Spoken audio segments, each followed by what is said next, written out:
Welcome to Brookings. My name is Ron Haskins. I'm a senior fellow here, and along with Bell Sawhill, I run a group here called the Center on Children and Families. Welcome today. This is our 11th annual event on poverty. Open that door and yell at the guy. Is it on now? Okay, good. All right, good. All right. This is a way to get me to start again, right? I'm not going to do it. So this is our 11th annual event. We've been in this room 11 times, and we've seen lots of different results. Sometimes we've been really happy, and things looked really good, sometimes several years in a row. This time, I would call it kind of neutral, and we'll get into that more, of course. So thank you for coming. We have a terrific set of talkers today, public intellectuals and scholars and folks who in the old days gave away money. So it should be quite an interesting panel. Here's how we're going to proceed. First, I'm going to give a brief set of comments, maybe 5 minutes, about the results, as vanilla as I can possibly make them. Then we're going to have 2 keynote talks, one by Rich Burkhauser of Cornell and one by Ralph Smith of Casey. Then we're going to have a panel of distinguished experts to talk about what the numbers mean, and I'm going to sit and ask them some questions after they make a brief opening statement. Then we're going to give the audience a chance to ask questions, and we'll be done by 4 o'clock. So my goal here is very simple. All I want to do is begin with some common understanding of what the numbers show. So the one that's the most talked about, and probably the one that you're the most interested in, is child poverty. The good thing to say about child poverty is it didn't increase. So that's a good thing compared to recent years when we really have had a lot of trouble with child poverty. But the poverty number is still very high. If you're determined to be negative about this, the number is still very high. There have only been 2 years since the mid-60s that are higher than the poverty rate was last year and this year. So poverty is still a problem, but you know, if you want to be optimistic, it's better for both children's poverty and poverty for all people. I always want to emphasize the big differences in poverty rates between kids who live with both of their parents, their married parents, and kids who live in a female-headed family. These are huge differences. And in the past, even now to some extent, it's one of the main causes of poverty, and one of the reasons we have so much trouble fighting poverty is because the number of kids in female-headed families, where they're 4 or 5 times more likely to be poor, keeps increasing. So that is a very important thing to keep in mind. Median income also is not completely a bad story.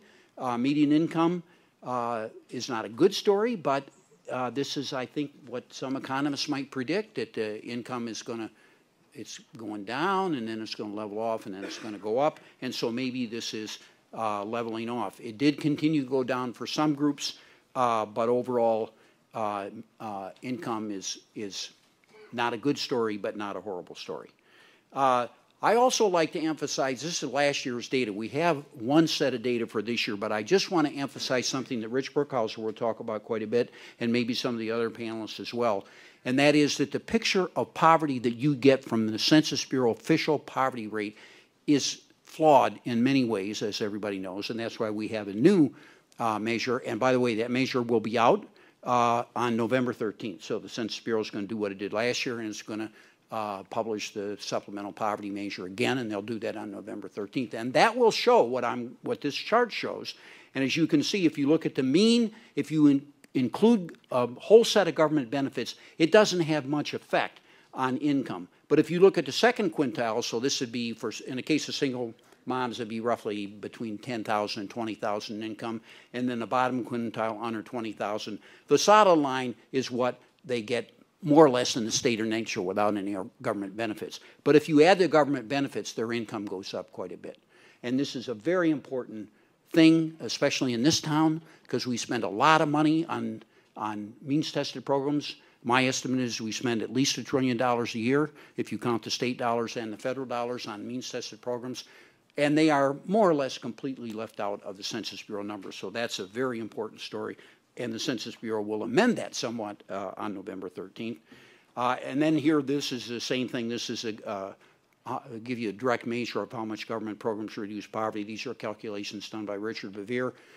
We can update these when we have a little more time. So the official poverty rate is 41.8% among kids in female-headed families.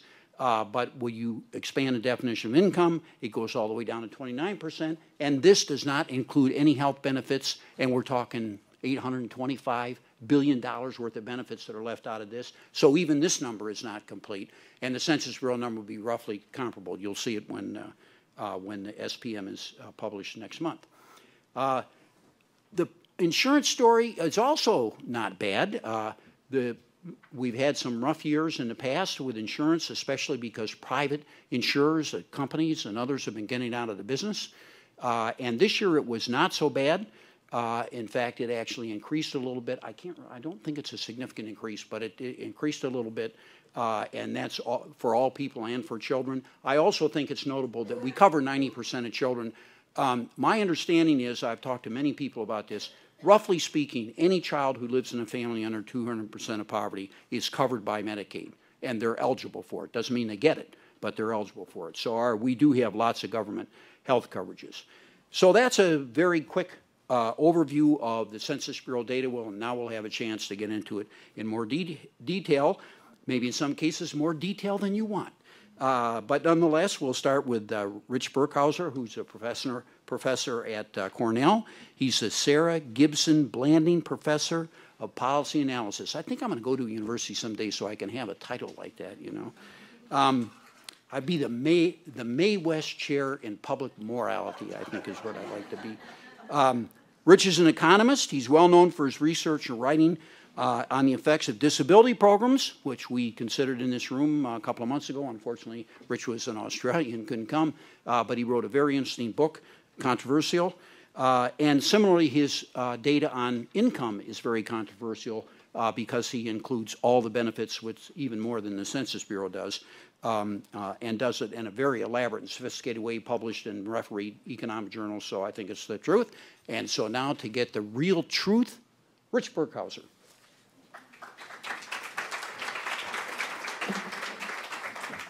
Thanks, Ron. And is someone going to get my slides up for me, I hope? Yes, we have someone to do that. We have about 11 people. And we'll get one up. I was told they were ready to go.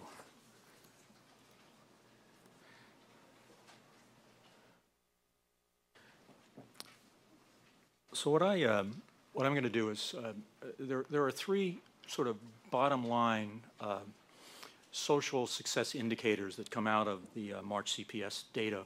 One is on median income, one is on poverty, and one is on healthcare take-up. I'm going to focus really on the median income and then on poverty in my talk. Thank you. Mm-hmm. Great. Okay. So what I thought I would do was to give you a little bit better sense of the history of the numbers that we're looking at here. So this is real median household income in the United States, total population from 1967 to 2011. And what we see is real median income in the United States has certainly increased since 1967. But in fits and starts, mainly because we have business cycles. So what you see here are peaks and troughs of business cycles, and the shaded areas are the NBER official recession years that show at least begin with a starting of real income, real GDP falling for 3 quarters in a row, and then out until that stops happening. So what we observe is that in red is the decline in real median income over the business cycle of 2000, from the peak of income 2007 to the start of the recession that went on until June of 2009.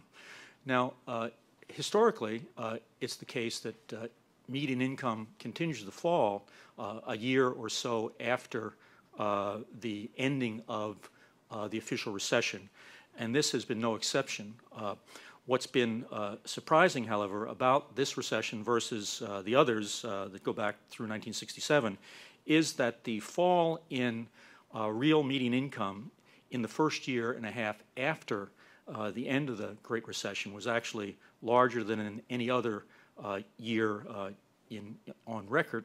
And the good news about this year is that the bad news isn't quite so bad. So rather than a 2.3% decline in real median income, which is what happened between 2009 and 2010, between 2010 and 2011, real median income fell, but it only fell by 1.5%. Nonetheless, that's a considerable amount of decline in the a year and a half out, or 2.5 years now, out from the period of recovery. So what I want to do is to show you now what the Census Bureau didn't show and is still not fully understood for 2011, but I think that if you look at what's been happening for previous years, my sense is that there's the same sort of thing happened with regard to this year. So what I'm going to do now is continue to look at that red line. That's the same red line that looks at real median household income, and this is unadjusted for household size. This is straight from the Census Bureau.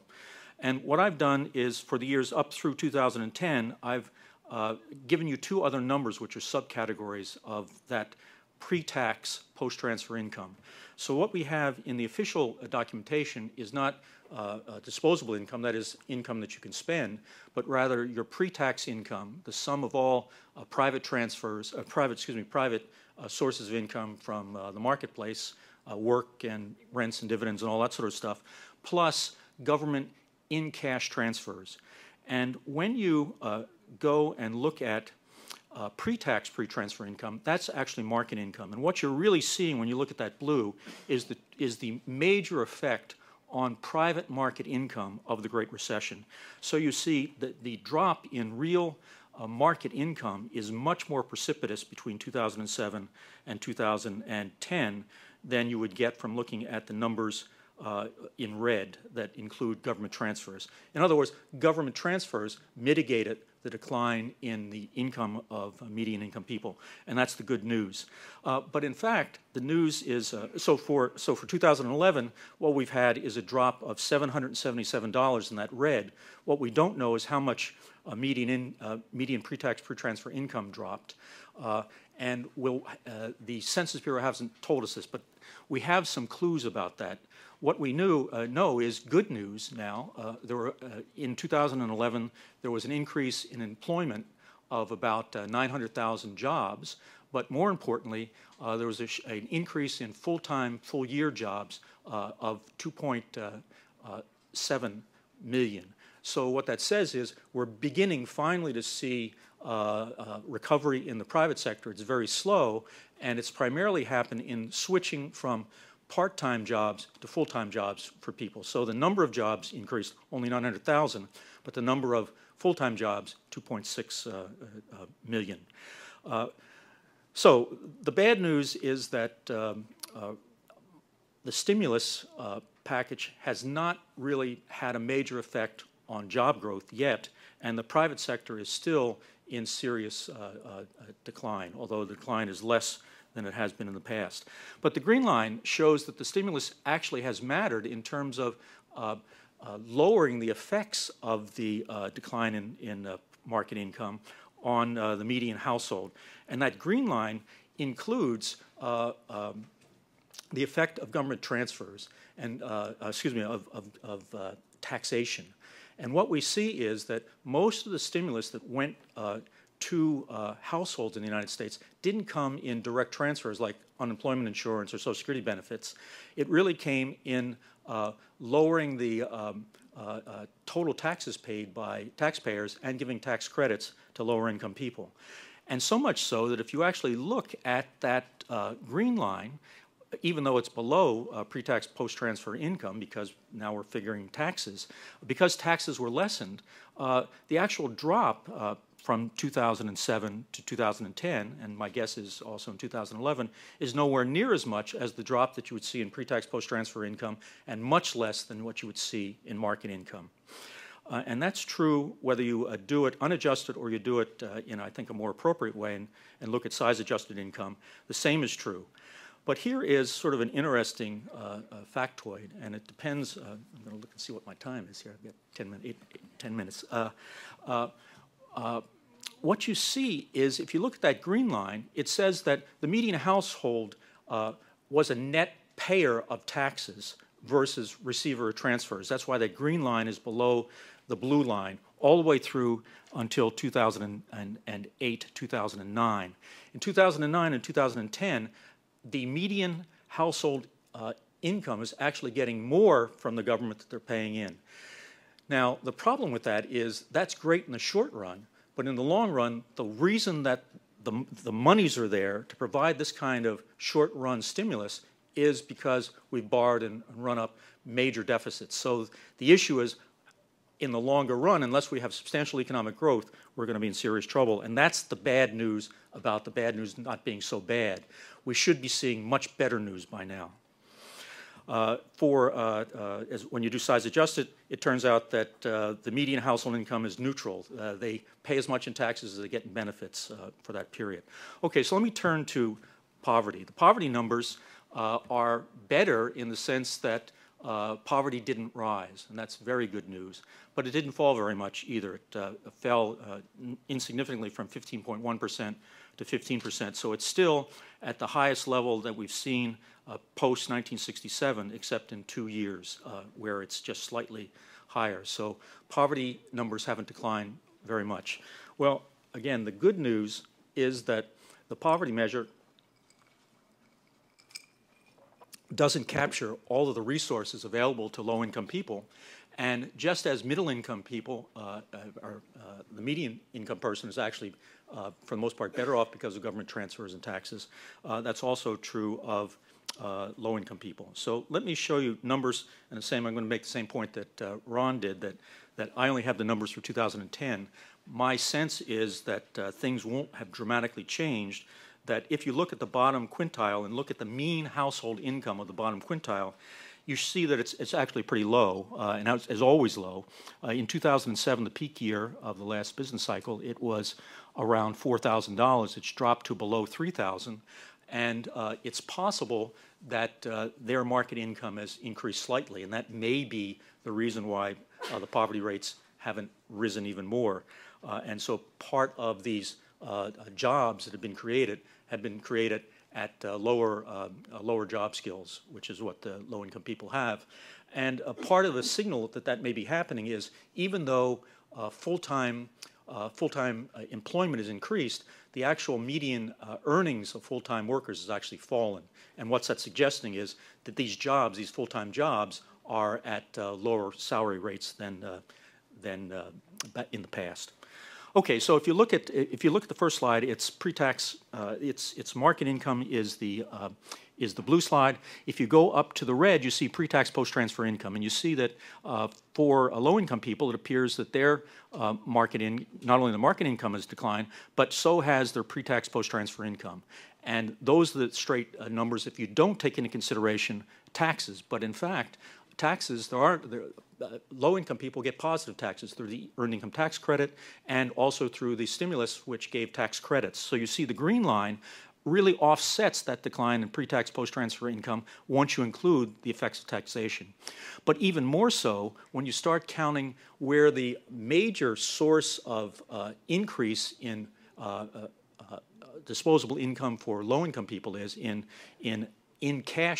kind transfers, like food stamps, or SNAP as it's called now, school lunches and housing, then you see, remarkably, that there's almost no change in the economic well-being of the bottom quintile of the population, at least measured by mean, because of these offsets in the stimulus, particularly in the stimulus monies. And as a matter of fact, if you then go to the black line, and this is a little bit more controversial, and put a value on Medicare and Medicaid at its market price, then you see that the amount of resources actually available to low-income people is substantially higher than what you get in any of these measures, and it too hasn't changed very much, even though we've gone through the most serious recession since the Great Depression.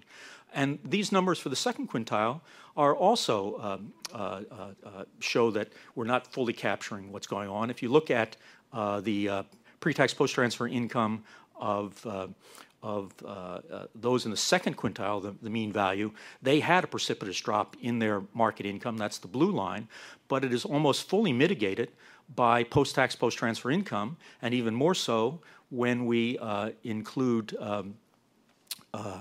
I'm sorry, if you go to pre-tax, pre-transfer income, it looks like the median income, it goes up, you see that decline. But now you see that for the second quintile, they've always gotten more from the government than they paid in, and that has mitigated this decline in pre-tax post-transfer income. And again, it looks, it's down, but not down nowhere near what it would look like if you use the official pre-tax post-transfer numbers. And finally, healthcare, both Medicare and Medicaid, and monies from employer-provided health care for these folks show that their actual resources are much higher than captured in any of this. Okay, and then finally, just for the last, I still have actually 2 minutes, so I've got plenty of time. I can take a breath. Just to show you what's happening at the top quintile, what has been happening, and if you go into the weeds of the report, you'll see that real income has fallen all the way up to around the 90th percentile last year and certainly since 2007. Since 2007, real income has fallen for everybody. But finally, at the top income percentiles, their pre-tax post-transfer income has risen slightly in 2011, although so income inequality has increased slightly, but it's mainly because of the declines in the income of other people rather than major increases in the top 5 or 1%. And what this number shows, if you just look at the top 20%, what you see is that their pre-tax post-transfer income is in blue. They get very little in the way of post-transfers, so it goes up a little bit. But then when you bring in taxes, of course, their income falls substantially. And that quintile actually has had a greater decline in real income in absolute sense than all the other quintiles. And so I'll just finish by saying that the bottom line, I think, on these numbers is that we were in a Great Recession. That Great Recession has seriously affected market income. The good news is that the bad news on market income isn't quite as bad as it was in 2010. And the good news is in the short run, government transfers, when you actually measure them, do a much better job than are actually measured here in mitigating the decline in real income of both poverty folks, but also people in the bottom 2 quintiles. But that has been paid for by China in the sense that they're holding our debt. That can't go on forever, so we need greater economic growth, and we need to do that in the private sector. Thank you.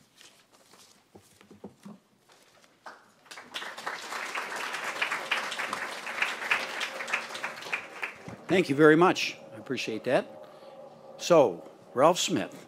Ralph, once, several years ago, at Casey, shortly after welfare reform, with a very distinguished crowd, Ralph introduced me. And he told the crowd that my name was Darth Vader. So, Ralph, is turnabout fair play?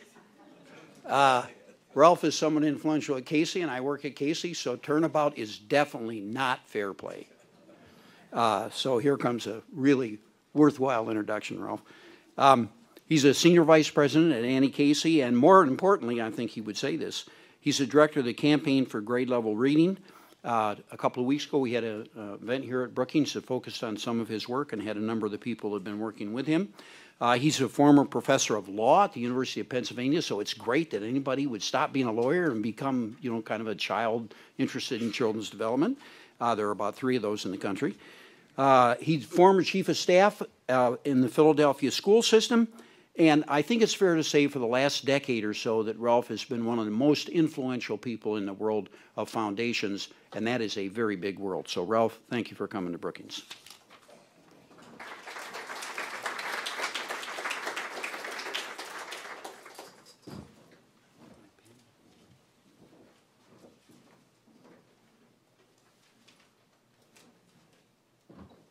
I'm delighted to be here. And I think what I actually said is that there were days and there was a time when I really did see Ron Haskins as Darth Vader. And sounds like a distinction without a difference. But And Wendell, who's sitting down front here, probably agrees. I'm delighted to be here. And as I look out at this audience and I know this panel, I'm reminded of the George Burns line where he said it's like showing up to a black tie with brown shoes. You know, this is really not my kind of crowd.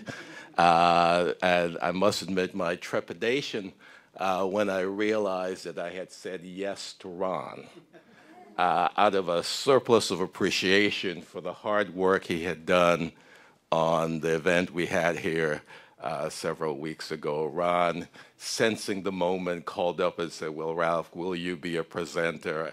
And, you know, I would have said yes to anything. I was so grateful. And it felt as if I had all the time in the world. And Ron did not especially make full disclosure of the mission. He thought it was a need-to-know basis, and I really didn't need to know all that much.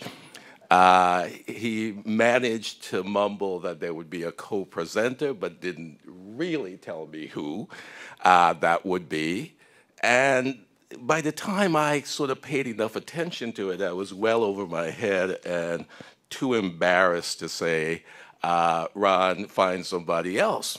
But then I realized that, in fact, that while this crowd and this occasion would be intimidating for anybody, including a recovering law professor, that Ron actually had something in mind. And, you know, I'll play the part and acknowledge and confess at the outset my own discomfort with much of the conversation on poverty.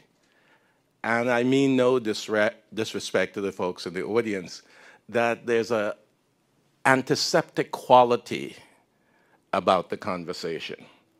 There's an antiseptic quality about the charts and graphs and the PowerPoint that feels to me as if it misses the issue and misses the reality of the lives of the people and the families about whom we speak. So let me just begin by noting, and I will confess, I don't see these figures as being not quite so good, not as bad as we hoped, neutral. These were my notes. You know, I just can't get to the point where I'm so captured by the data that I miss what these numbers mean for the lives and futures of the families about whom we speak, about the material conditions in which they live, about the aspiration they could hold on to for their kids and for the next generation. And I will confess that discomfort as I think about the 1 million children who, despite these not quite so bad numbers, will be born into poverty next year. 1 million new entrants into poverty.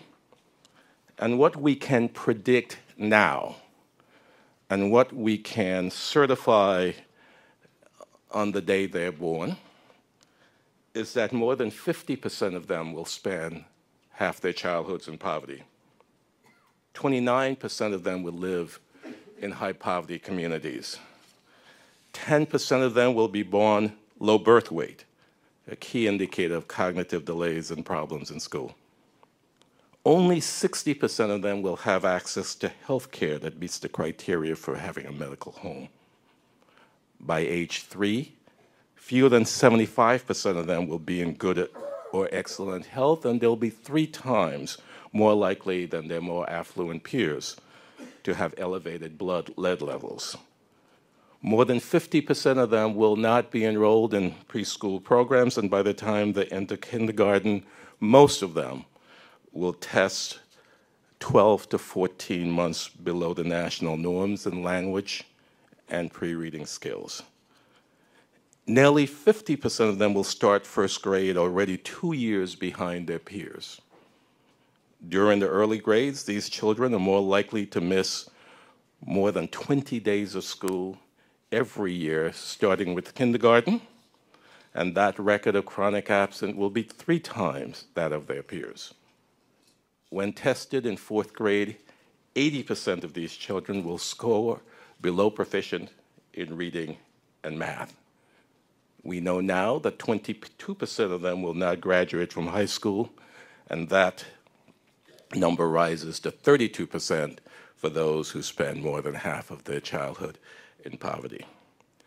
And to no one's surprise, these sad statistics and deplorable data get even worse for children of color and children who live in communities of concentrated poverty. So if we amended today's question and ask, what does the report mean for these children who will be newly born into poverty over the next 12 months? From their perspective, this report brings bad news about a predictably bleak future in this, the land of opportunity. You know, as Ron said in his introduction, and you know, I'm a recovering law teacher and a recovering securities and corporate lawyer. So when I came to this work, you know, there was a question I had, and the question was, you know, how could we know as much as we do, spend as much as we do, care as much as we say we do, and accomplish so little for so many kids over such a long period of time as permanently to compromise their ability to grow up, to be productive adults, committed citizens, and effective parents. And the answer I derived was not a pretty one, but the answer was that we don't know as much as we think we do, and we often lack the personal courage and political will to act on what we know. We don't spend as much as we need to, but until we do better with what we have, we're not going to make the case for what we need. And we don't care as much as we say we do, because some kids matter more than others, and some kids matter not at all. And I think these million kids are the kids who might matter not at all. And so when I see the numbers, I must admit that I flinch, and I think there are others as well, because for these children, the numbers that matter most to their futures and to ours are 1, the income of their parents, and 2, the zip code of their homes. Because we can predict the fate of the 1 million children who were born into poverty last year, and will be born into poverty this year, and will be born into poverty next year, we probably know a lot. I think, Ron, you said this was the 11th year. Well, we probably know a lot about what the 21st occasion will say in 2022. And we also probably know a lot about what that occasion will say in 2032. So did we intend this? No, not in the sense of wanting bad things to happen to young children. No. Now, for the moment, I'm going to resist being the lawyer and pointing out that a legal standard for intent is that intent can be inferred from knowing the likely, probable, and inevitable consequences of action and inaction. For the moment, I'll resist re-asking the question about intent. Now, despite appearances to the contrary, few of us will submit that persistent poverty is to be celebrated and admired, so we're not going to build any monuments to it, I don't think. On the other hand, there are those who will argue that persistent poverty, and therefore the fate of these 1 million children, is an inevitable byproduct of an economy and a democracy committed to individual enterprise. As such, persistent poverty is to be regretted, but endured, and eased by strong safety net programs, transfers. Others act as if persistent poverty can be likened to a disease for which the cure is still uncertain. From that point of view, those afflicted with this disease are deserving of sympathy and compassion-driven palliative care. Others see poverty as the result of weak values, bad decision, and an abrogation of personal responsibility, and as such, social policy must be constrained by the need to avoid incentivizing bad behavior. Now, I also will resist the temptation to veer off on the issue of moral hazard and how well that argument worked on the other side of the income spectrum. You see, we don't have a notion of too poor to fail. You know, the view that I agree with most is the one that recognizes that persistent poverty is the challenge of our time. Unlike the world wars, the Great Depression, civil rights, persistent poverty is worthy of an engaged national as well as federal government. This is not easy, it's complicated, even complex, but there's really, really good evidence of what works and what could work even better if taken to scale. You know, as I prepared for this presentation, I went back around and I found nine summaries of the sessions by Brookins. And you know, my first conclusion after looking at them was that Ron and Bell probably really loved the movie Groundhog Day. They may be big fans of Groundhog Day. The second is that they share a gene that sort of predicts patience that probably links them to Job. And lastly, knowing how thorough Ron and Bell are, I think they probably really did all the research on the Titanic and found that in addition to rearranging the deck chairs, there were some economists who were counting them. You know, I don't think that in the 11 years that we have made that much progress from when they started. And they've had some amazing people here with great thoughts, great ideas, great data, beautiful evidence. So the question then is, why haven't we done more? And Reed is sitting down there giving me a sign that it's getting close. Let me say on September 12th that it's fair to recall September 11th. And you know, when all the stuff was written about September 11th and all the images persisted, you know, there were words that embodied the anguish, that celebrated the valor, that affirmed the resilience, and that honored both heroes and victims. The words that I found most compelling were words of Governor Tom Kean when he announced the Commission's finding that more profound than the failures of policy, capability, and management was the failure of imagination.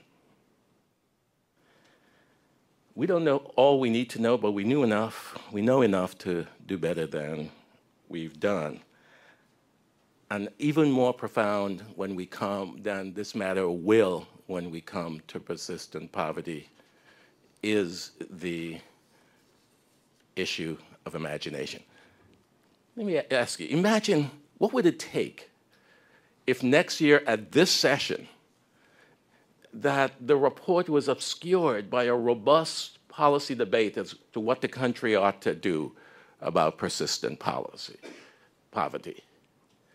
Imagine that in 2015, candidates, as they stumped in Iowa, New Hampshire, North Carolina, had to confront the issue of persistent poverty and had to talk about it. And imagine that in 2016, there was a debate where a reporter would even ask a question about it, but where candidates would feel compelled to articulate their position. You know, most of us in this room, as good, as smart, and whatnot, we cannot imagine that happening. We cannot imagine that happening. And if we can't imagine it, we won't work to make it happen. What can make it happen? Imagine again that in January next year, that in the United States Congress, there was a real bill to set a goal to reduce poverty. Not a bill introduced for purposes of making a point, but one introduced with the intent of having it passed and having hearings and having a debate. Imagine if Peter Edelman, Marion Wright Edelman, and Tavis Smiley, imagine all the people who were talking about it, if there was a real conversation, that they weren't voices in the wilderness. Imagine if there was an executive order saying that when we score, make sure that we talk about the likelihood of reducing persistent poverty. If we began that, then we would end up redefining Ron's question. And we would then have to say, in contemporary politics, what does this mean for the middle class? And as annoying as some of us find that question, it is the real question, and it is the question that will determine whether we build the bipartisan consensus that we will need to move this issue forward, which means that we've got to really talk about the costs and the price. We've got to talk about what persistent poverty is doing for a nation and our ability to compete in the global economy and to protect our security in a threat-filled world. We've got to talk about what it's doing to domestic security, domestic tranquility, and we've got to talk about it in ways that average people can understand about what it means to our future and our nation, our sense of who we are. These are the issues, it seemed to me, that we have got to get to. And so I appreciate immensely, more than I could tell you, the important work that the economists do in putting these numbers together and parsing them and figuring out about the fifth quintile and the fourth quintile. But I must admit to some impatience. If that's all we do, those of us who care about this issue cannot be satisfied with the conversation today. We've got to do something to create the momentum, and in order to create the momentum, we've got to imagine it. So Ron, the real answer to your question is, what do these numbers mean, and what does this report mean? It means we've got a hell of a lot of work to do, and we ought to get on doing it. Thanks.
So while they're wiring Wendell up, I'll make a few comments about the panel.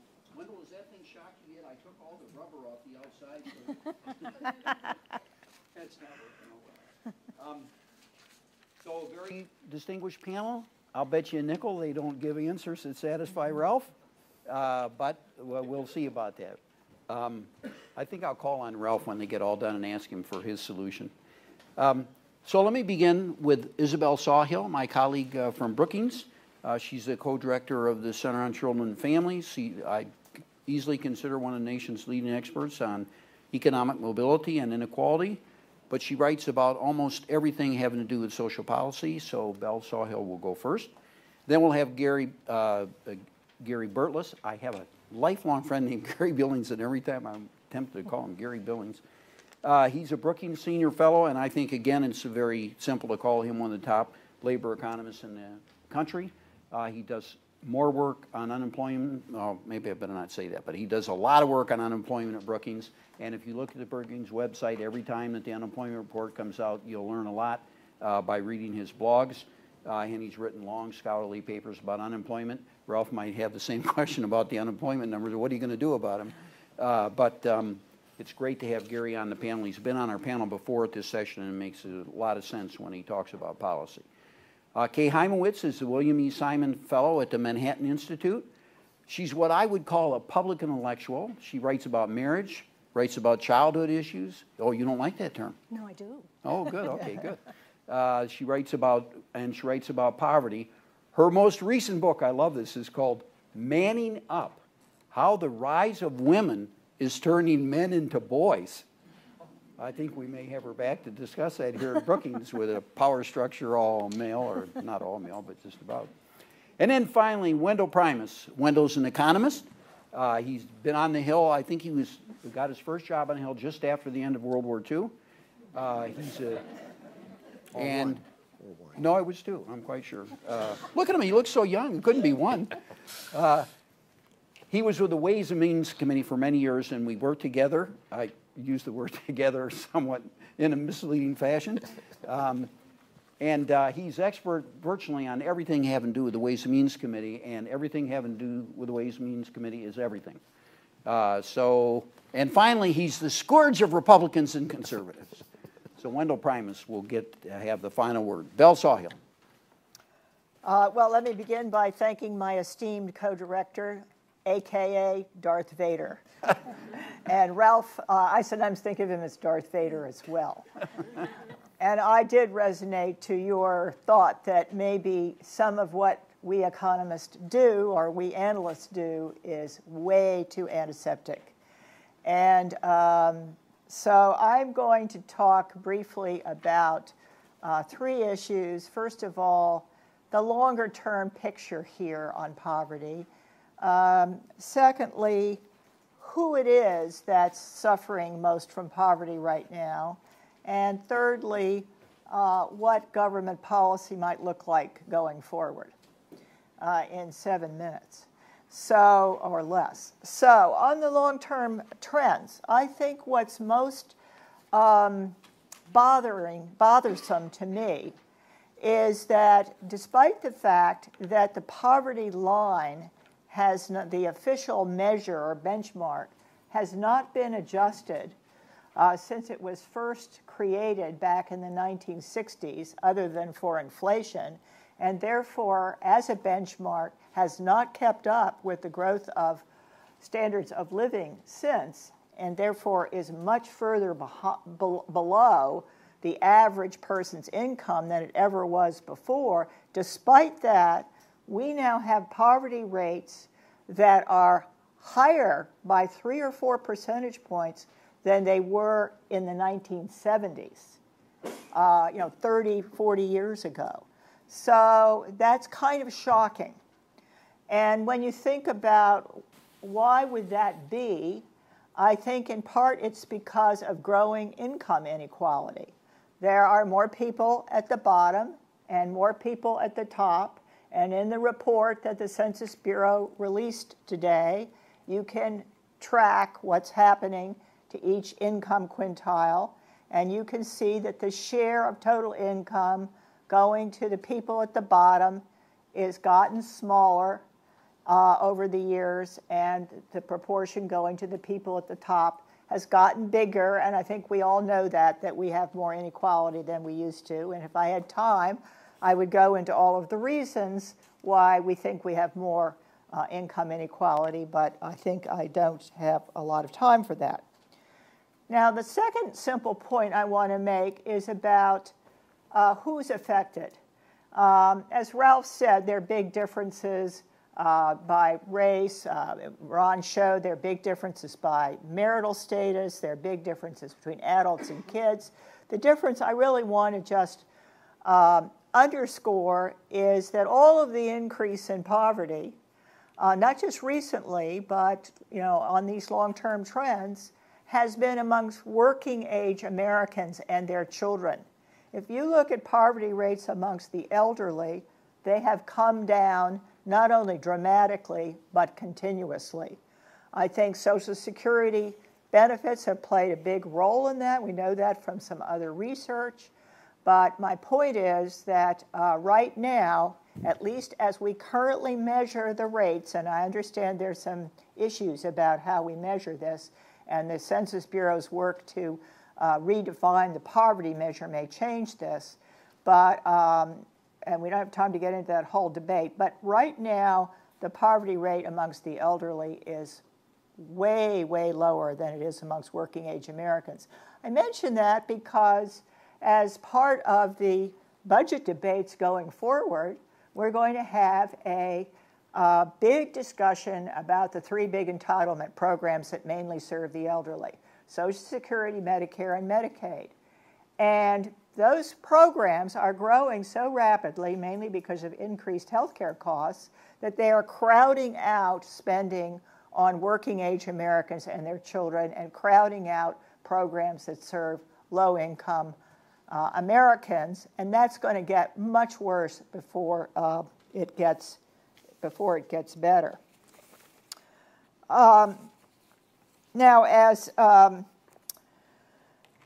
Rich Burkhauser's analysis showed, government benefits and tax credits do make a difference. If you include them, then things don't look so bad. I mean, I think in a way that's a good news story, and I know that Wendell for many years always emphasized that once you include in income the benefits that people get, it does a lot. And so I think there's been a tendency in this country to assume, well, we tried a whole lot of things and the programs don't work because we still have poor people. Well, that's just simply not true. They have a big impact, and you saw that in Rich's analysis. Now, some of the temporary increases in benefits that Rich talked about are going to go away because they were part of the stimulus package, or they were part of the agreement to cut payroll taxes and increase unemployment insurance. But those were temporary, and they're going to go away. And by the way, Rich, you mentioned that this is going to add to the debt. It will add to the debt, but only temporarily, and therefore have a minor effect on interest rates going forward, but not on the deficit otherwise. However, the fact that they're going away is going to be a problem, and I think could affect how people are faring moving forward. I think that in terms of Ralph's challenge to us of what can we do, I will mention just two things quickly because I only have 1 minute now. One is I want to give lots of credit to Darth Vader here for having worked hard on helping the Census Bureau come up with the supplemental poverty measure and working with many groups in and outside of government to get that done. And Gary has worked on that as well, and others here at Brookings. And I think once we have the new measure and it comes into normal use, which I'd expect it would over time, it's going to solve one of the problems that I mentioned at the beginning, which is that we haven't adjusted the poverty line for increases in standards of living. That will eventually be less true. And the other thing is that this budget situation that I alluded to is critical going forward, and we really do need to reform and restructure entitlements, in my view, and we do need higher revenues. And one of the things that some of us have been writing about recently is this budget picture. Ron has done some interesting work on Medicare. I have been writing about the so-called fiscal cliff. I have been actually advocating going off the fiscal cliff. Why do I advocate it? Because it will increase revenues dramatically. It will also reduce spending automatically across the board. But the Congress would then have a whole new base from which to operate.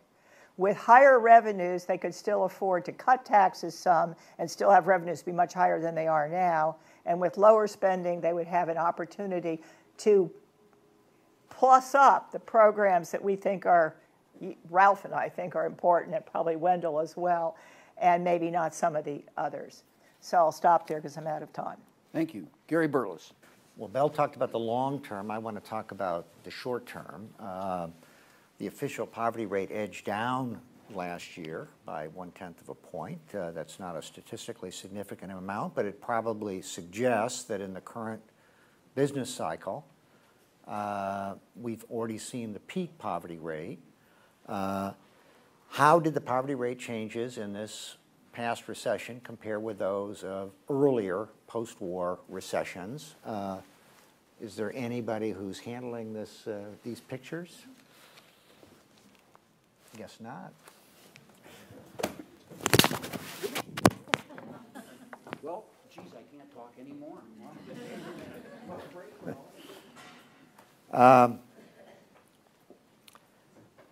I have some pictures. They're probably in the handouts. If you picked up the handouts, I don't know where. I haven't seen them.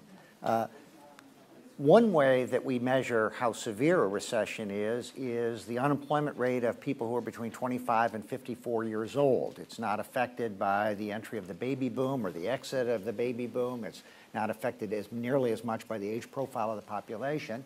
And so the question is, oh, here we have a picture. And somewhere in your handouts, you should find a bunch of slides that look like this.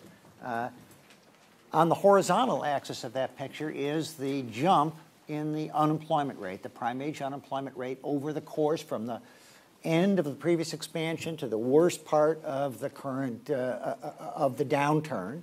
What happened to the poverty rate over that period? And on the vertical axis, how high it is from the origin, is how much the poverty rate changed.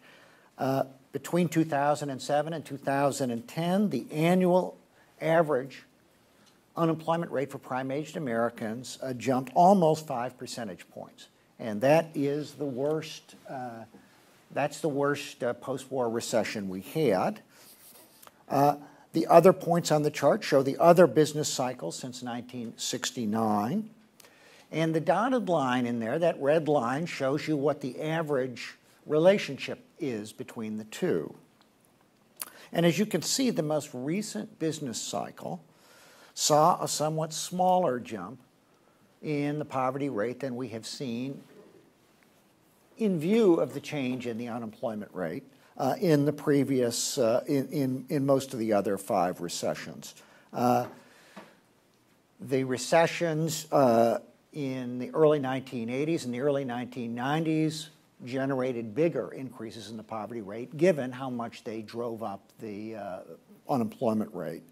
Why did we do better this time? A little bit better than we do on average, and considerably better than we did in the early 80s and early 90s. One reason probably is that the stimulus provided both by the Bush administration and the Obama administration was faster. It clicked in faster.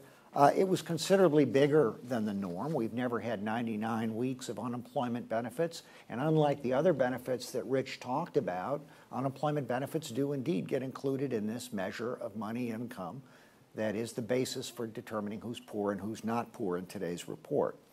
Well, what about the child poverty rate?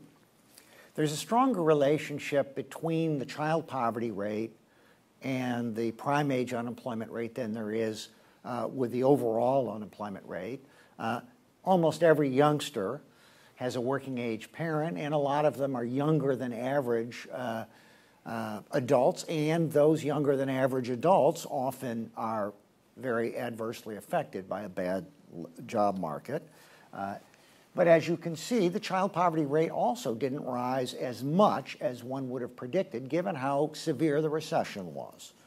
And in here, finally, is the here finally is what happened to the prime age poverty rate in the United States in relationship to the unemployment rate.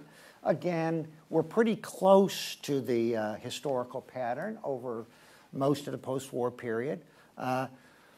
We certainly have seen recessions, not as severe as the one we just went through, that had a bigger impact on the poverty rate than this one, but it was not. This current recession was not one in which the poverty rate jumped a lot. There is no relationship, as far as I can see, between the poverty rate among the American population past 65 and the prime age unemployment rate. Why should there be? Only the people who are maybe 65 to 69 depend importantly on the labor market for their income. So the fact of the matter is the sources of income that they have from Social Security, from assets and so forth, are much less affected typically by recessions than the incomes of children and the incomes of prime-aged adults. The second thing I'd like to talk about is what happened to health insurance. This chart shows bad news, the change in coverage of the population in the United States by age group, from the youngest age group over on the left to the oldest age group over on the right. And those blue bars show how much health insurance coverage in the United States from any source at all has changed since 2000. And that is mostly bad news. But the red bars show what has happened in the most recent year, and that is mostly good news. There's been a significant increase in the proportion of Americans who are covered by health insurance, and that is in the face of 10 years in which generally these coverage rates of the working age population and their children have been declining. Between 2000 and 2011, overall health insurance coverage in the United States fell more than 2%, but it rose 0.6% last year. Here are some gains and losses amongst children, on the basis of employer-provided insurance. That is almost uniformly bad news. There's some improvement last year for some young and prime-age workers, but generally speaking, the reason for the improvement last year was the same as the reason that health insurance coverage has kept up as well as it has, and that is that the government insurance, mostly Medicaid and Medicare, but also some military health insurance, has offset a sizable part of the declines in employer-provided health insurance coverage. Why did the changes occur? Well, employers find it more expensive to provide health insurance, and fewer people who are offered health insurance by their employer have been taking it up. Many of these people have moved over, especially if they have lower incomes, to government-provided health insurance. But the good news is that more people have been covered by insurance in recent years. Okay, in the last year. Finally, what has happened to incomes up and down the income distribution? This report also provided evidence about that. We set new records for inequality as it's measured in this by money income. Inequality rose because people at the top of the distribution saw improvements in their income last year.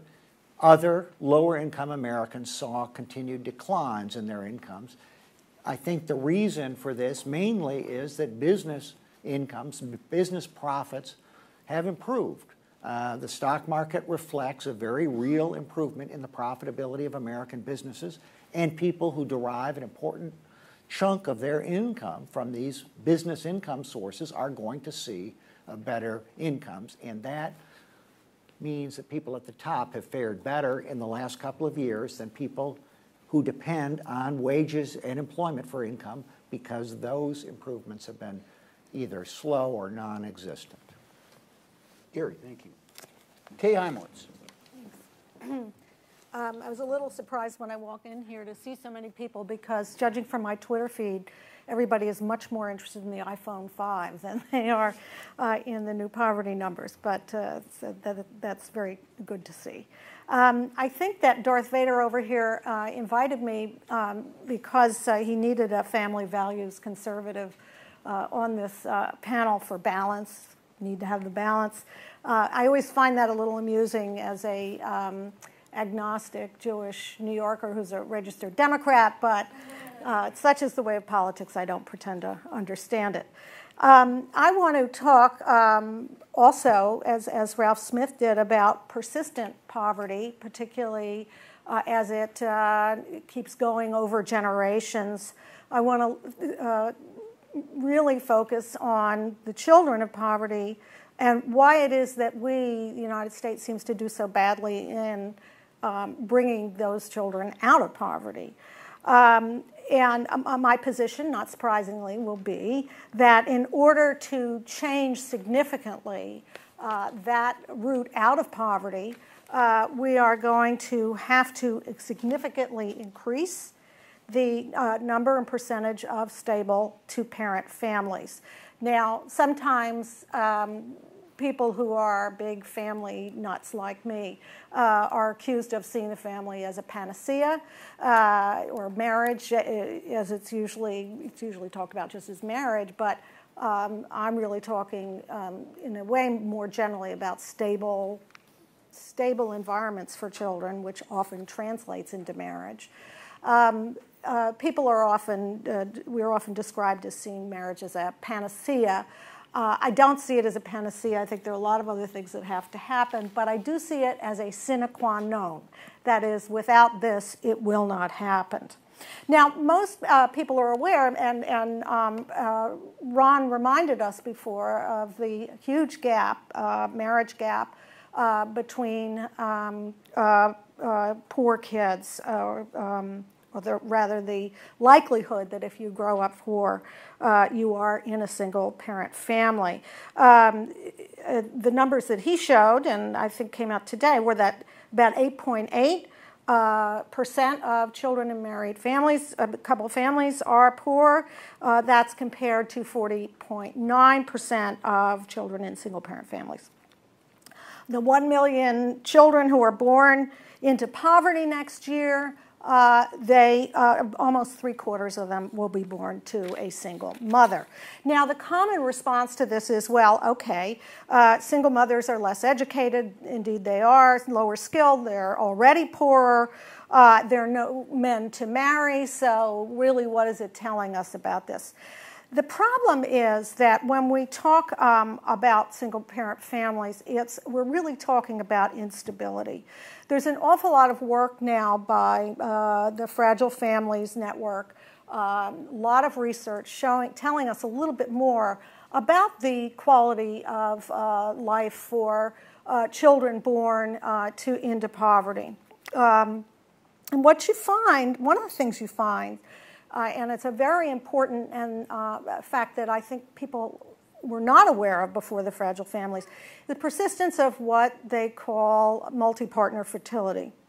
59% of unmarried couples who have a baby, at least one partner has a child by a previous partner. That's compared to 21% of married couples. Most of those couples who are together, who are not married, will break up in the next 5 years. The number I have is about half of the cohabiting couples, and those are the more stable of the unmarried parents.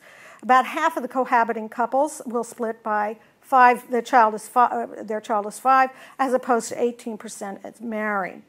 By year 5, 20% of mothers will have a child by another man. 27% will be living with a new partner.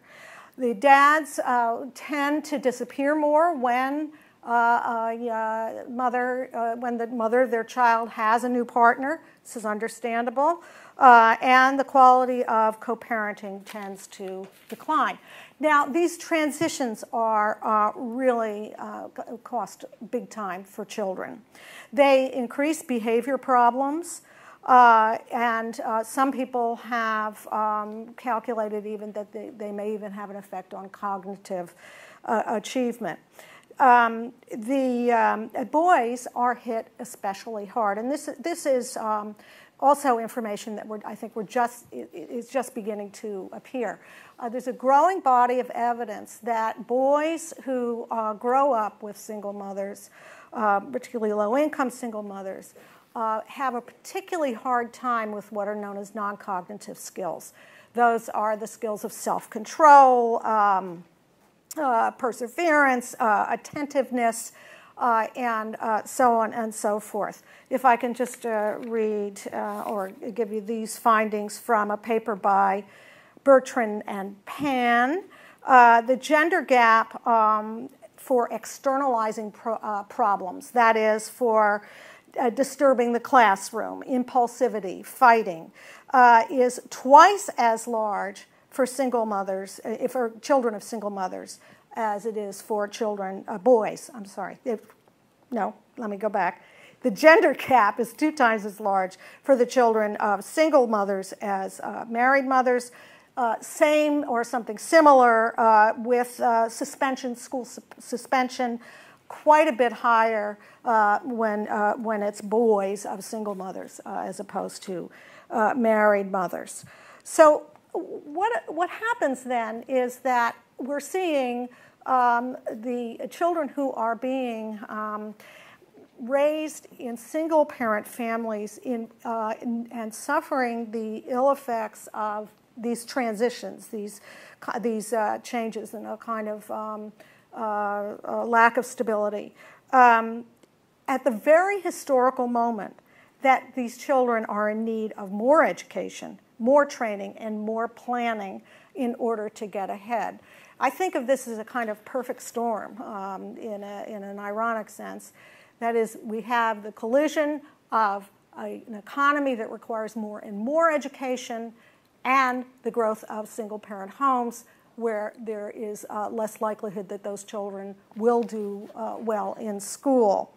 And this creates a kind of negative feedback loop.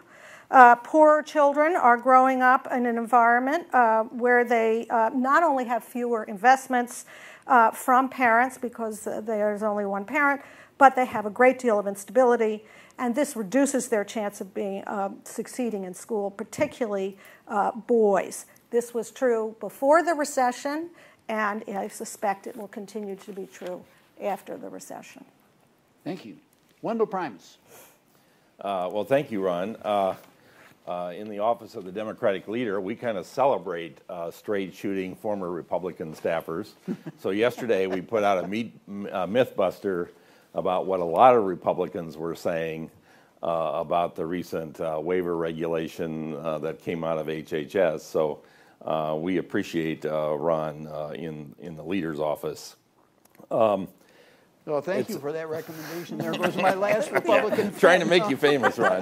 Benedict Arnold. I guess I'm going to spend a moment putting this poverty and income reporting in the context. I mean, we know from BLS data that we lost 8.8 million jobs between January of 2008 and February of 2010. Now, we've had 30 months of job creation, but we still have a deficit, a jobs deficit of 4.7 million, and that doesn't even count the new entrants or the into the labor force or the population. We've created then about 4.1 million jobs, 4.6 million in the private sector, and now we've lost about 570,000 state, local, and federal government jobs. So that's the context of this report. And let me tell you one factoid you'll never hear on Fox News, and that as of right now, President Obama has created 1 million more private sector jobs than Bush did during all of his 8 years. Now, that's not a great statistic. It really means the Obama administration has created a net of about 415,000 private sector jobs. The Bush administration during their 8 years lost about 650,000 private sector jobs. So anyway, Obama has done better by 1 million. So what is the good news? Let me celebrate the good news. And when you're seventh in the lineup here, you're going to repeat a little bit of what some other people have said. And Gary mentioned this. So in terms of health insurance, we actually had a drop in the uninsured of 1.3 million, 6/10 of the population. And, you know, that's despite, again, in the context of this very severe jobs recession. But in terms of Medicaid, we have about 11.1 million more people receiving Medicaid today than in 2007, 3.2 percentage points of the population. In terms of Medicare, 5.5 million more people receiving Medicare today than in 2007, 1.4, and that offsets kind of a loss on the employment side of about 4.7 percentage points. So imagine a world, and why did that happen? Why did we have a drop this year? Well, I think there's two factors. One is we said in our 2000 economic stimulus bill that states could not cut Medicaid, and we continued that restriction, limitation on eligibility in the Affordable Care Act. And as a consequence, states have been, it's not been possible for them to cut eligibility. That's why we've had this enormous Medicaid increase. And then some of the young adults, we have more young adults covered. So just think of a world where we would block grant Medicaid and cut it by $850 billion, where we don't have an MOE requirement, and where we repeal the Affordable Care Act. These numbers would not have come true, or we would soon see a reversal there. I'm not going to say much about poverty, or a lot has already been said, and I guess I'll, I think we don't know much from these official statistics that don't count food stamps and housing and the earned income tax credit, et cetera. The good news is at least it didn't go up any further. I will make one comment that Bell alluded to, and that is the elderly are pretty recession-proof. In 2007, the poverty rate for the elderly was 9.7%. Today, or 2011, it's 8.7%. So it actually declined a full percentage point over the last 4 years. And I think that's something to celebrate, and it also means we should be cautious about what we're doing when we go to reform Social Security, Medicare, and Medicaid. And now to the bad news. Probably, though, maybe the most important chart in this report today is the one that looks at full-time, full-year workers. And I'm trying to find my chart here, but the bottom line is that we've lost 6.9 million full-time, full-year workers between 2007 and 2009. That's on the male side, and we've come back only about 2 million or so.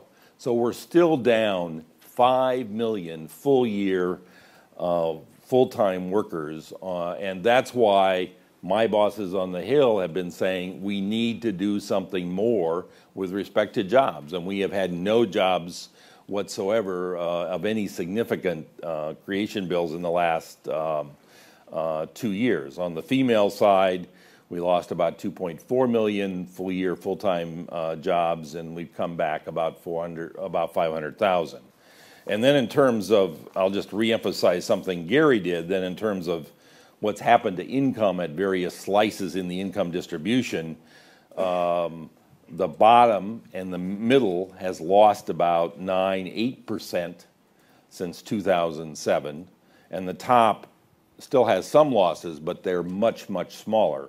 And in terms, if you look at another, just what's happened to income, the top actually had income growth this past year, 2011 over 2010, whereas the bottom 4 quintiles had income losses.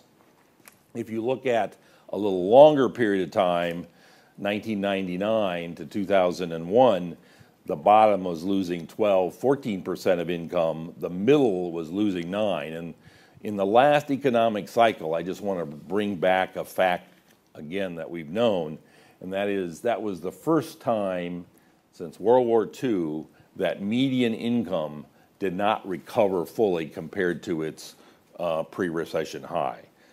So I think, unfortunately, Ralph, we're going to have to concentrate on the middle class and get some of those jobs back I think politically that's where the emphasis will be before we worry more, even more about child poverty. I think we should be worrying about child poverty.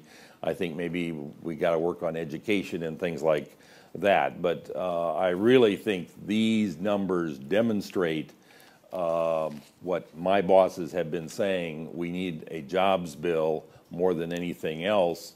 And even this, right now, the fiscal cliff, the sequester, the Republicans will be moving tomorrow to lift the sequester on defense. They're not lifting it on non-defense. And that is creating a lot of uncertainty, and it's not helping our job creation world. Thank you, Wendell. So, panel, how important are government benefits to families in or near poverty? Very important. I mean, you know, Very I think, important. yeah, the health insurance story emphasizes that. No, I'm getting a picture here. You agree with them? Yeah. Okay, so government benefits are very important.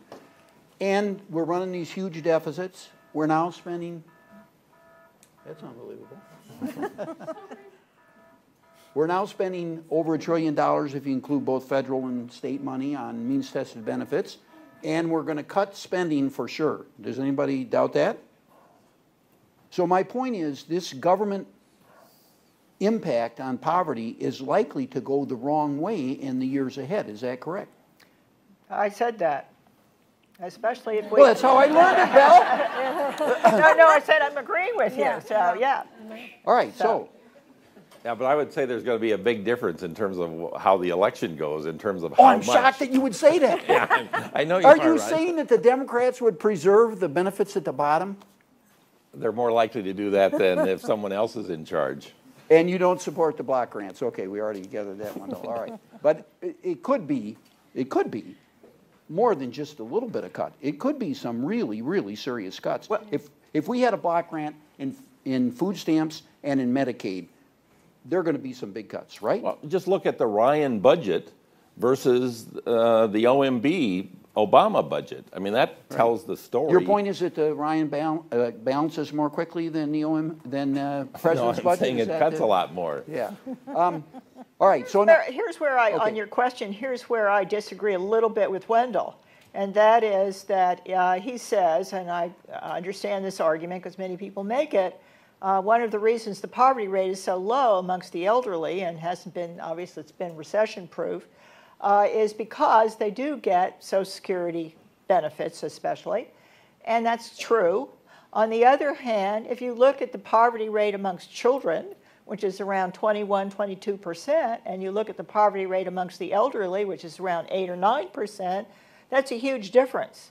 And it doesn't seem to me it's right for children, who are the future and who we should be investing in, to have a poverty rate that is almost 3 times as high as the poverty rate amongst the elderly. And that leads me to agree with those who are arguing that not only do we need more revenues to reduce the deficit and invest in the future, but we also need to reallocate some money from these programs for the better off elderly. I mean, you're talking about means-tested programs, but Medicare isn't means-tested and Social Security isn't means-tested, and those are where most of the money is going. And so it's a Willie Sutton principle as far as I'm concerned. If we're going to do what I think Ralph wants to do and I might want to do, we've got to change that.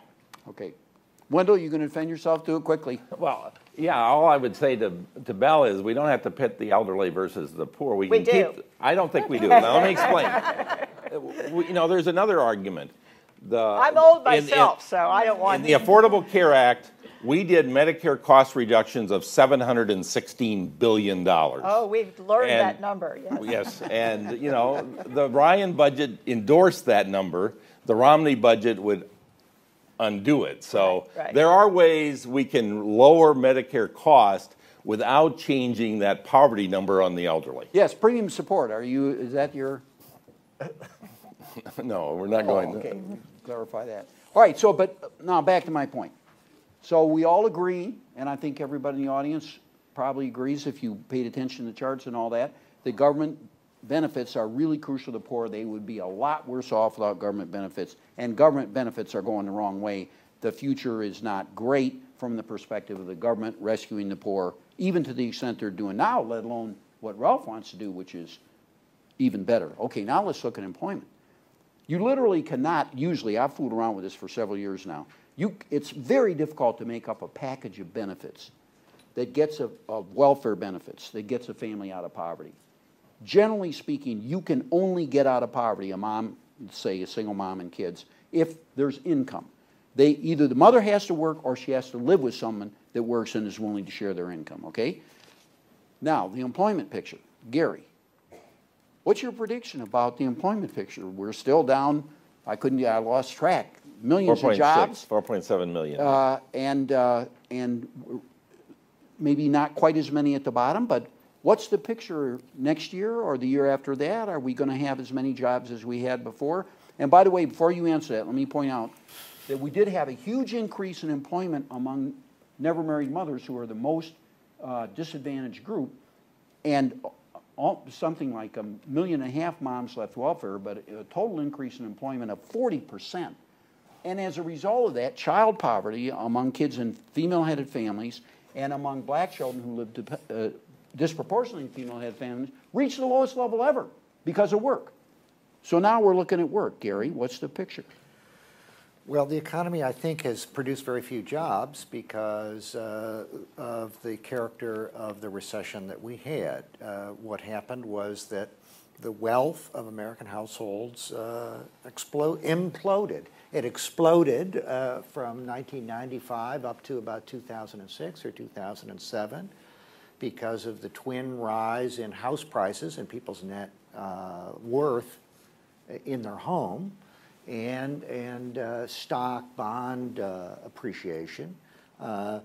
Obviously, this wasn't uniform, it wasn't steady, but in combination, if you looked at what happened to the wealth of American families, including middle-income families, between 1995 and 2007, there were a couple of periods in which we set records for the ratio of Americans' wealth to their income.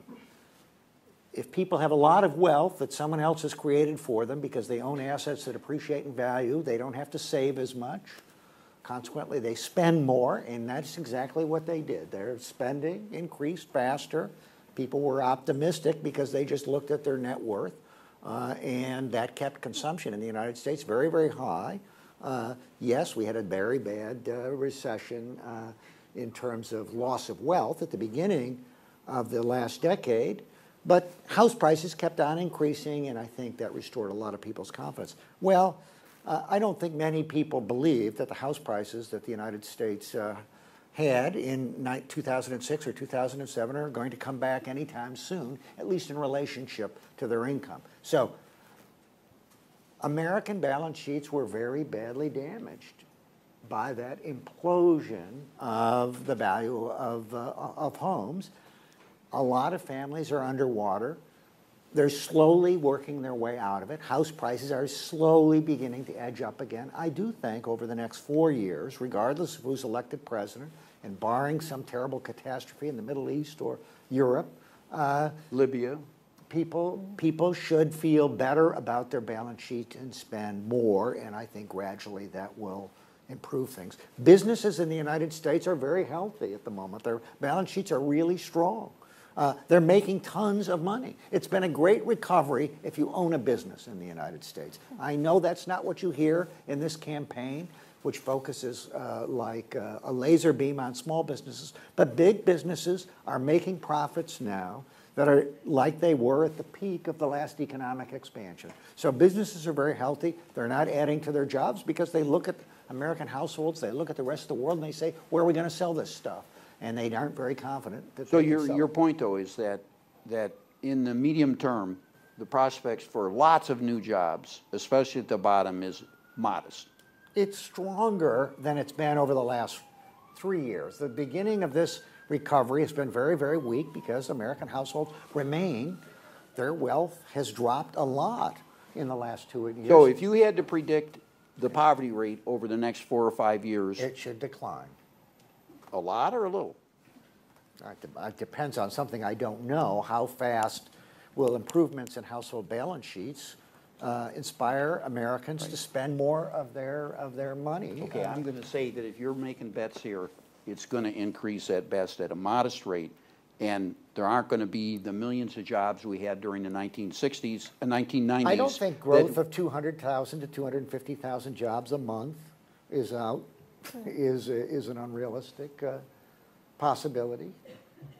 But a lot of them have to be at the bottom too. But anyway, okay, so my point is that the government support for the poor is in jeopardy, and the employment way out of poverty, which is the best way, is at least a little bit suspect. Crippled. And we have a lot of people at the bottom who really have not worked and who have shown themselves to be incapable of consistent work, although a lot of people are working on that problem.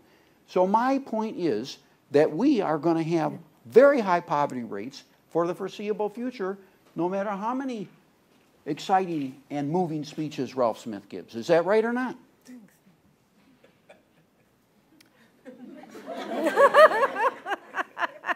I think it is to some extent right. I mean, I don't think we're going to get back to the sort of 11% or even the 12% we had before the recession anytime in the next decade. And now I could be wrong. It does depend very heavily on what Gary was just talking about. If we have a really strong recovery and a booming economy, it could happen faster than that. But our projections, which are based on a model, show that the thing is leveling off now, and then it starts to gradually come down again, the poverty rate I'm talking about. But it comes down very slowly, at least if you accept the mainstream economic forecasts that are out there right now from CBO, OMB, and the Economist Intelligence Unit. So now, Ralph Smith, 10 months from now, when we invite him again next year, is going to read the summary of this event. And just so he can't criticize this like he did, with all the facts and suppositions maybe a little bit that I've just laid out and that most of you have agreed to, Gary's resisted a little bit, what should we do? Well, but don't forget, Ron, we all made the point, or several of us made the point, that if there are a lot of government benefits that really help the poor but don't get counted in the official poverty rate. So, we do have to amend this story that way. I don't think Ralph cares what happens to the official poverty rate. That's part of his point. That's an abstraction. He cares about how people live. And if you have food stamps, even though that doesn't get counted, that helps you. Right. If you have housing assistance, so forth and so on. And, we have to also talk about Kay's issue. I very much agree with a lot of what she said, and I know you do as well, that a lot of the problem here is that it's very tough to raise children in a single-parent family. And then we need to talk about education and other programs that don't just affect people's income, but affect their ability in the future to earn an income. But back to the family composition issue, does anybody see any evidence at all that that's even turning around in any way? The argument that I've always made is that it can't turn around until there really is a consensus, a cultural and social consensus, that this is a major problem and is going to mean persistent poverty. No matter what the government does. And I had the experience just recently of getting a call from somebody from the Senate Finance Committee. They were going to be talking about something related to poverty. Would I consider coming down to talk about the family issue? And when I got interviewed by the woman who was ultimately in charge of choosing people who would come, she listened to what I had to say, and she said, well, we're not interested in religious issues. So that tells you a little bit about where these ideas are in many people's minds. They're just really seen as kind of fringe, or by too many people. Right. And until there's more of a consensus, I don't see any change.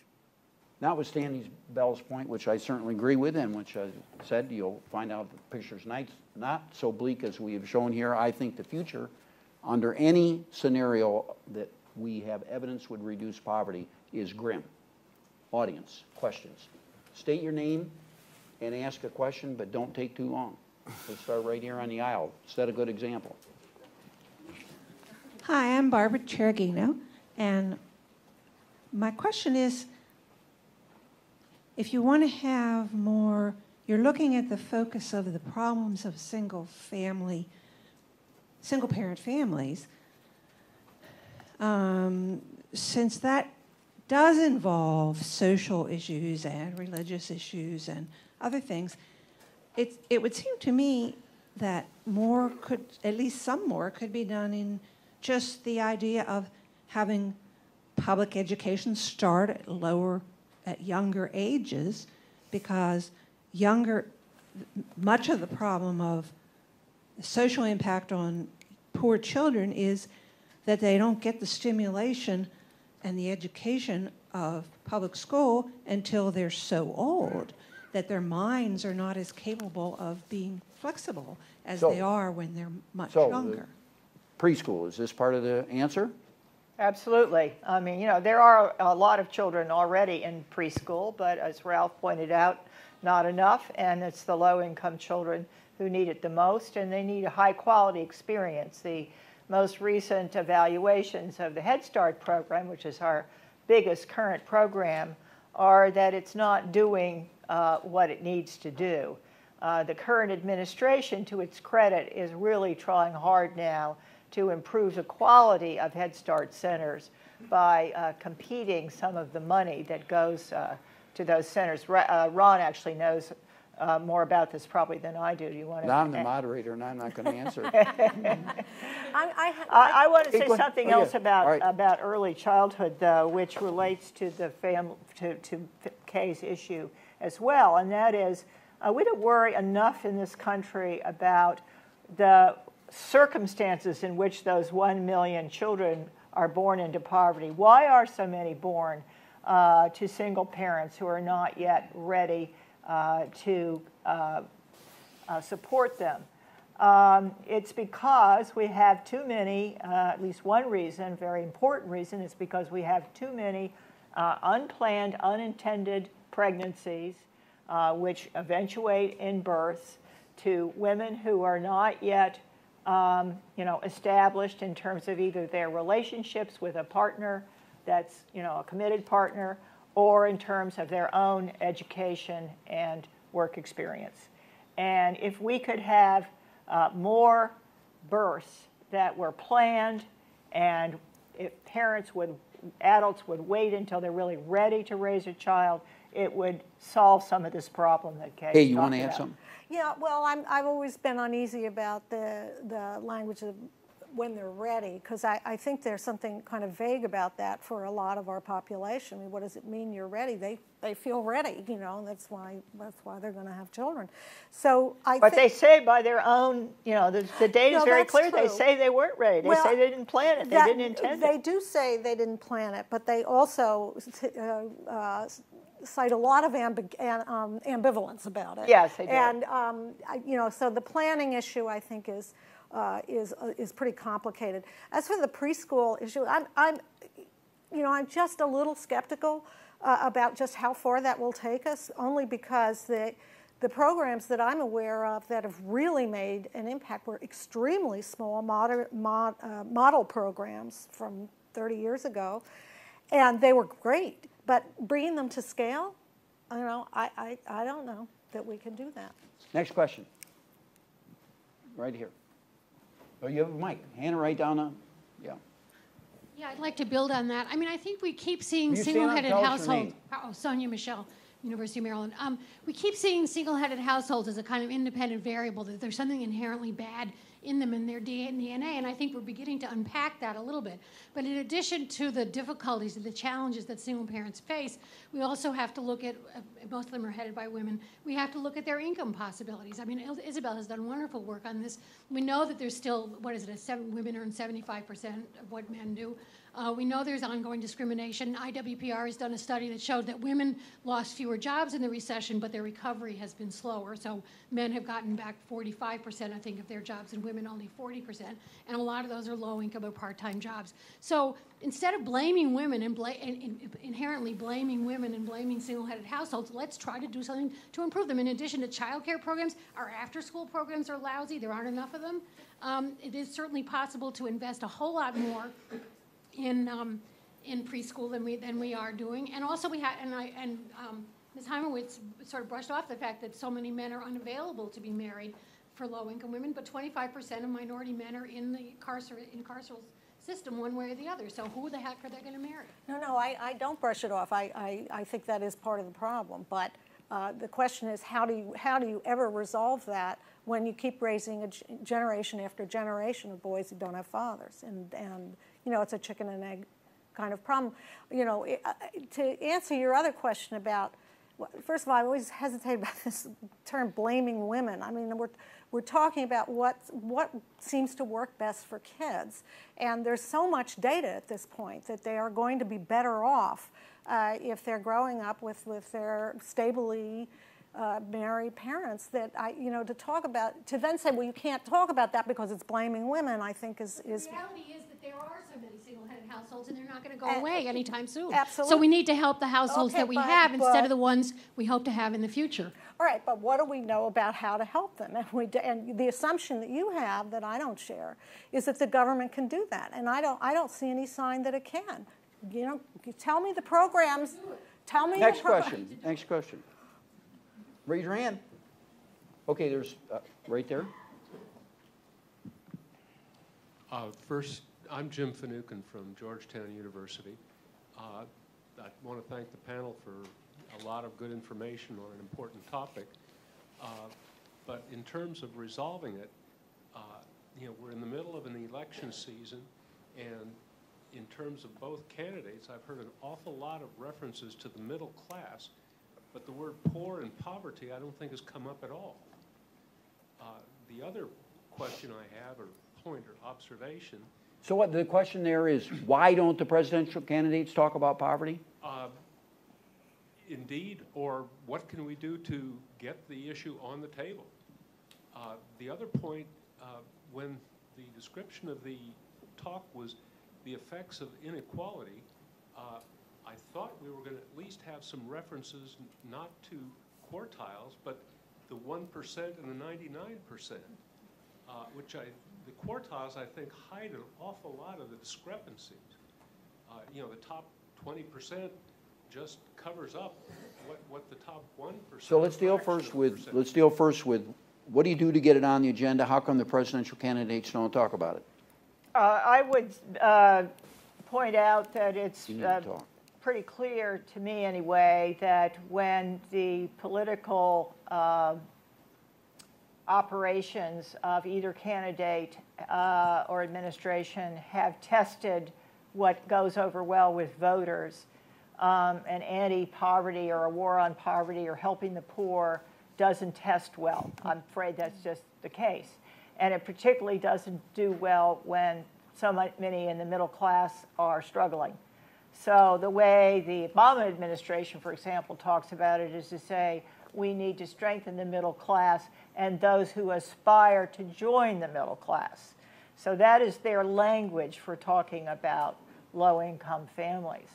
I would have to say, having looked at some of the polling data and some of the attitudinal data, that they're right. In other words, you could argue that we elect leaders who should then use up some political capital to do and talk about what they think is right. But if you want to get reelected, this issue doesn't play very well. Gary. Three things about the middle class. It's bigger. There's a lot more of them. It votes more frequently, given the number of people in it. And it's a source of revenue for the programs that help poorer Americans to get by. So, you know, it's not a very difficult calculation. Why do we talk about the middle class, especially in a bad economy, more than we talk about the poor? finally, actually, I'm not so sure, really, under a comprehensive income definition, that the poor suffered as much from the recession as middle-class families did, in truth. And a lot of people are more sensitive to losses than they are to happy about the gains that they achieve, and so people remember the losses that they sustain, and that is another reason to address the concerns of the middle class. What about the top 1%? Why don't we talk about it here? We don't talk about it here because we're talking about the latest statistics issued by the Census Bureau, and the Census Bureau doesn't do a good job of measuring the incomes of the top 1%. Rich Burkhauser, with privileged access to the data, can say something about that, but it's going to take him even a couple of years, based on the data that are being released today, to talk about the top 1%. If we were talking about the Treasury Department's release of taxed income, well, then talking about the 1% is a very interesting and fascinating topic. This is not a good new data release for us to be talking about it. There's nothing about the top 1% in today's report. Even so, Wendell Primus, tell us your latest plan for getting the money from the top 1%. Well, I would agree with the premise of the question. I mean, just look at, I do, it's hard for me to believe this to some extent, but here we've put out 100% federal monies for 3 years, and all of that money would go to the Medicaid expansions, and we have governors saying, we're not going to do it. You know, we're not going to take federal money and insure people below 138% of poverty. And we've also lost, I think, maybe permanently, a grant, a $319 billion that was part of TANF, that would have helped the very low income state, the states that are getting the least money out of the TANF block grant. That's gone away because red governors haven't asked for the money. So, I mean, you're right, but, you know, I think this audience then needs to say, you know, those programs have made a big difference. It does count that we have all poor children insured, et cetera. We've got to celebrate what some of these programs have done and get that message out to the middle class, because if the middle class understand it, the political leadership will adopt it.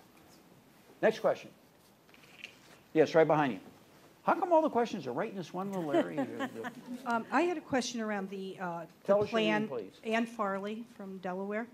I had a question that how did you come up with the 138% versus 200% of poverty, knowing that that would cover more households? And I work in health and social services, so I was unclear as to that calculation and percent. Well, as the ACA was being developed and we had to meet certain spending targets, et cetera, it was cheaper to put people on Medicaid than it was putting people in the exchange. So ultimately, that was kind of a political compromise. The 138 is, we said everybody below that level should be covered by Medicaid, and people between 138 and 400 should be covered by the exchange. But, you know, why isn't it 120 or 140? I mean, it was... You mean to tell me that Congress made a policy that wasn't based on some kind of computer analysis and came out with exactly the right answer? But the computer was figuring out what the budget was. How much money was there, yeah. Okay. Good answer. Next question. Right here. That other lady with the microphone hasn't done a single thing. Guy Stevens, formerly of the National Poverty Center, University of Michigan. I want to be a little curmudgeonly here. First of all, poverty is an income concept. There are many ways to raise people's income above a poverty line. Is it Ms. Himowitz? It is not a sine qua non that you have to have more two-parent families. You can always get around that problem by giving people adequate income, getting them out of poverty. Yesterday, to give Mr. Smith perhaps a little hope, I heard one of the most right-wing pundits, Charles Murray, say that he now was for some sort of guaranteed income, national income, negative income tax. That was quickly dismissed by Jared Bernstein as impossible to get politically. But Jared did say something which gave me some hope, which was that there may be a possibility of getting more government-subsidized job programs, which would also raise people above the poverty line by work, which is the mode at which we now think one must do this raising of income, not by things like